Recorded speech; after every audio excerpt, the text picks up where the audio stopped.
ഇവരൊക്കെ സ്ക്രിപ്റ്റ് ഇറക്കുമ്പോൾ ഞമ്മക്കല്ലാതെ പിന്നെ ആർക്കാടെ മനസ്സിലാവാൻ ഈ സ്ക്രിപ്റ്റ് ഇറക്കാൻ ഇപ്പൊ എല്ലാവർക്കും എനിക്കും കഴിയും സ്ക്രിപ്റ്റ് ഇറക്കാനൊക്കെ. പക്ഷെ ഞാൻ എന്താ ഇറക്കാറ്, ഞമ്മക്ക് എന്തോരം പണികളുണ്ടടാ. ഓരോ പണി ഉണ്ടായോണ്ടല്ലേ നമ്മൾ അവിടെയും ഇവിടെയൊക്കെ ആയിട്ട് തിരക്കിലായി പോകണം. ഒരു പണിയില്ല, പെരയിൽ ഇങ്ങനെ തിന്നൂര് നിൽക്കുകയാണെന്നുണ്ടെങ്കിൽ ഞാനും ഇറക്കൂല സ്ക്രിപ്റ്റ്.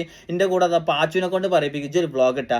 ഓക്കേനാശിനെ കൊണ്ട് ഷെഡ് ഇരുമ്പിച്ച് ഓക്കേനാശിനെ 5 മിനിറ്റ് മുഖം ഇങ്ങനെ ചവിട്ടി പിടിച്ചു. 5 മിനിറ്റ് ഒക്കെ എങ്ങനെയാണ് ഈ മുഖം ഇങ്ങനെ ചവിട്ടി പിടിച്ചാണ് നിൽക്കുക. എന്താ ഇതെന്താ മറ്റേ മൈദമാവ് കുഴക്കണം.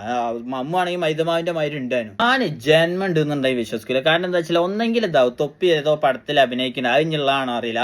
തൊപ്പി സ്കാം ആണോ തൊപ്പി ഫേക്ക് ആണോ എന്നൊന്നും ഞാൻ പറയില്ല. പക്ഷെ എന്താ വെച്ചാൽ ഈ സാധനം സ്ക്രിപ്റ്റ് ആണ്.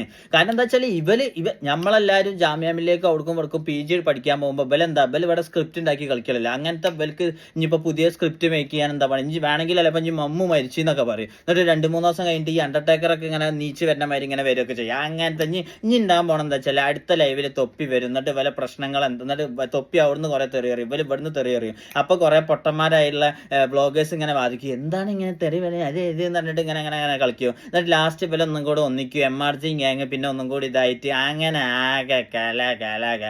ഇതൊക്കെ മനസ്സിലാക്കാനുള്ള ബുദ്ധി നമ്മളെ. ഇത് ബീഹാറല്ല മോനെ, ഇത് UP അല്ല മോനെ, ഇത് കേരളമാണ്. ഞങ്ങൾ ഡെയിലി അരിഭക്ഷണം തിന്നുന്ന ടീംസാടാ. ഞങ്ങൾക്ക് ഇതൊക്കെ കത്തൂട്ടാ. ഇനിയിപ്പോൾ ആര് വിശ്വസിച്ചില്ലെങ്കിലും ഞാനും എൻ്റെ ഫോളോവേഴ്സും വിശ്വസിക്കാൻ പോവില്ല.